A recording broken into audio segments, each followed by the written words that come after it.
long story short, disappointment.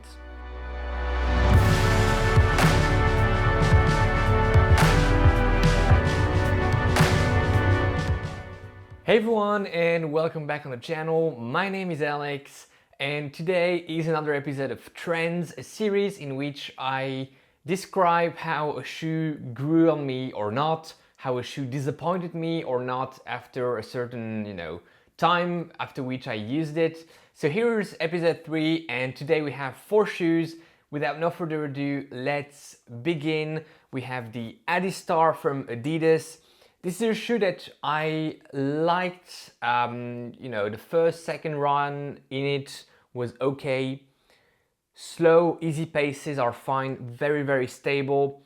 But I must say that I feel like it forces me a bit to run in a certain way, to underpronate, or it sort of stops my pronation, which is a natural mechanism, again, developed by our body, and we need it, we need pronation.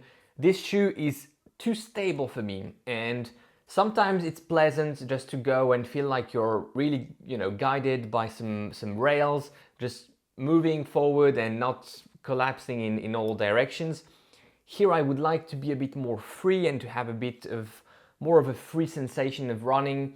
And the foam here, the Repetitor Plus foam in the heel, doesn't allow for that. It's too stiff, and I don't have any natural pronation. So very, very solid choice for a neutral shoe for people looking for some stability. Very, very good choice. For me, I'm to be honest using it as a sneaker. It looks a bit awkward with jeans the first time you're trying it, but that's the way I'm using it. And I enjoy it for that because I don't mind stability when walking, and I don't mind, underpronating or being forced not to pronate when walking. So this is how I'm using it, and I would say that it disappointed me. I was hoping it would be my easy day shoe for the first few weeks of 2022. It's not. It's the Vomero 16 that is doing that job, so it disappointed. Second, we have the Cloudboom Echo, and this shoe is very special because it's very weird. It's super rockered. And I have a weird relationship with it. I was trying to figure out a way of explaining it, and the best I found is, imagine vacation, holidays. It's weird, right?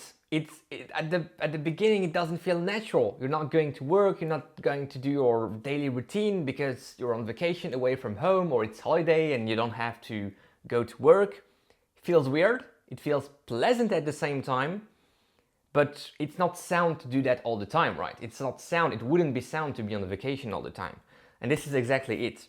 It feels pleasant, it feels weird, but it wouldn't be sound to be running in this shoe all the time. That's really how I would describe it.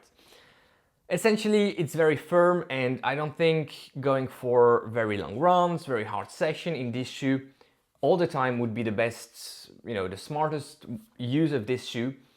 Because it wouldn't protect the legs and it wouldn't allow for running day after day after day. But at the same time, I'm enjoying it.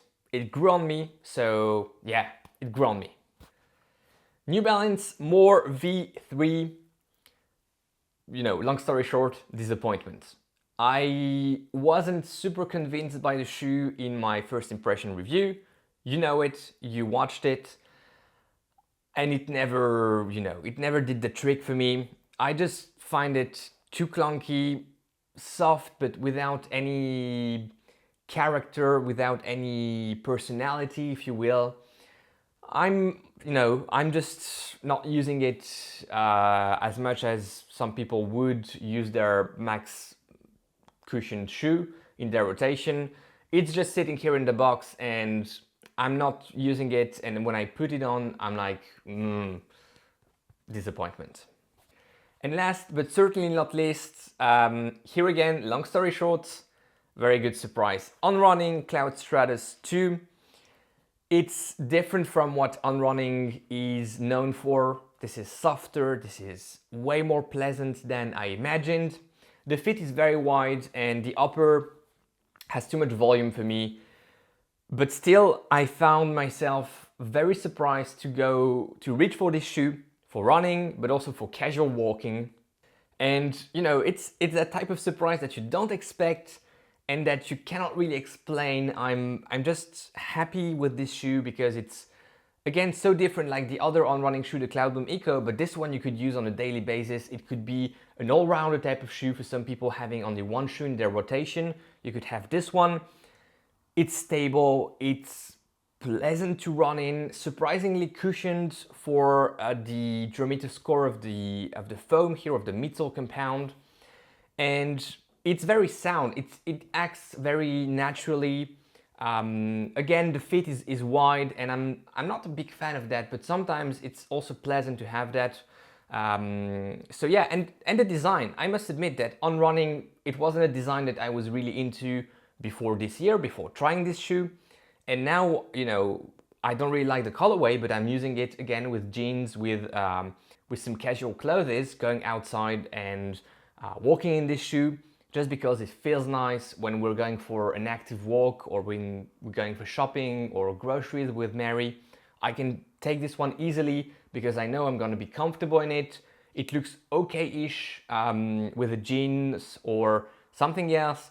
And at the same time, when I'm taking it, I'm not taking it that much recently for running because I sort of switched to other shoes. But when I was running in it back in October, November, December, I was always pleasantly surprised. Feeling weird the first couple kilometers, and then always pleasantly surprised coming back home with a nice sensation and very satisfied after a run in this shoe. It's too pricey for what it is at the retail price, I do agree. But if you have a deal on this shoe, I would recommend to try it because it may change your opinion on running like it did to me. I hope you enjoyed this third episode of Trends here on the channel. Let me know your thoughts about these 4 shoes, and also let me know if you have some trends going on at the moment, some shoes that disappointed you, that grew on you. I would be very happy to hear from you. If you want to help the algorithm push the channel forward, like the video, subscribe to the channel, and I'll be seeing you in the next one. Enjoy your run, enjoy your ride, go beyond your limits. Bye bye.